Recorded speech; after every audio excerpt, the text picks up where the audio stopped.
RRR ఆచార్య release అవ్వకముందే NTR 30 working టైటిల్తో భారీ ప్రాజెక్ట్ అనౌన్స్ చేశారు యంగ్ టైగర్ అండ్ కొరటాల.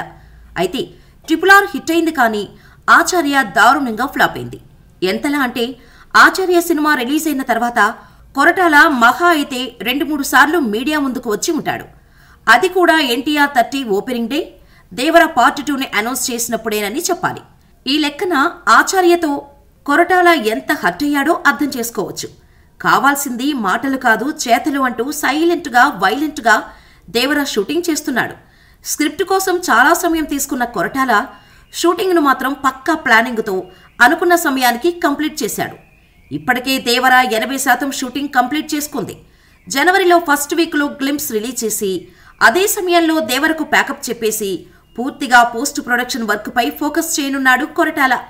ఇప్పటి నుంచి సరిగ్గా మరో 100 రోజుల్లో దేవర థియేటర్లోకి రానుంది. ఏప్రిల్ 5న దేవర రిలీజ్ కానుంది. ఇదే విషయాన్ని సోషల్ మీడియాలో ట్రెండ్ చేస్తున్నారు టైగర్ ఫ్యాన్స్. పైగా అనిరుద్ టీజర్ రెడీ అంటూ అప్డేట్ ఇచ్చారు. మేకర్స్ కూడా all hail the tiger in theatres in 100 days from today and we cannot wait to unveil the glimpse soon అంటూ రాసుకొచ్చారు. దీంతో దేవర కౌంట్ డౌన్ స్టార్ట్ అయిపోయింది. కాబట్టి జనవరి ఫస్ట్ వీక్లో నందమూరి ఫ్యాన్స్ సోషల్ మీడియాను కబ్జా చేయటం పక్కా.